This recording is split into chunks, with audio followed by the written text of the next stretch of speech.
Inbuilt pharmacy එකක් තිබෙනවා. මේ ඉන්බිල් ෆාමසි එක පාවිච්චි කරන්න දන්නේ නැහැ. කොහොමද තමයිගේ විෂන් එක ඩ්‍රීම් එකට යන්නේ?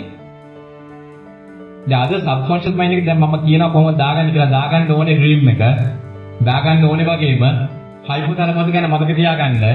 තමා කරන දේ දයාවෙන් මෛත්‍රියෙන් ප්‍රේමයෙන් කරත් මොලේ හයිපොතලමස් කියන්නේ the best pharmacy you can ever think. ඇතුලේ ඉන්බිල් ෆාමසි එකක් තිබෙනවා.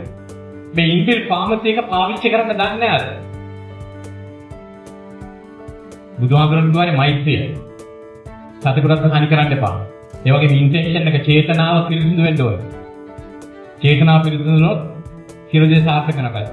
ක්‍රිස්තියානි හැබැයි ජේසුස් වහන්සේ කිව්වා. මරණ දෙන්න කිව්වා මේ නොදැන කරන්නේ සමාව දෙන්න. love the substance is love. ප්‍රේමය මෛත්‍රිය කියන ගුණාගේ හැම ශාස්ත්‍රවලෙක්ම කිව්වා. ඇයි ඒ කිව්වේ? කටහරන්න කිව්වේ.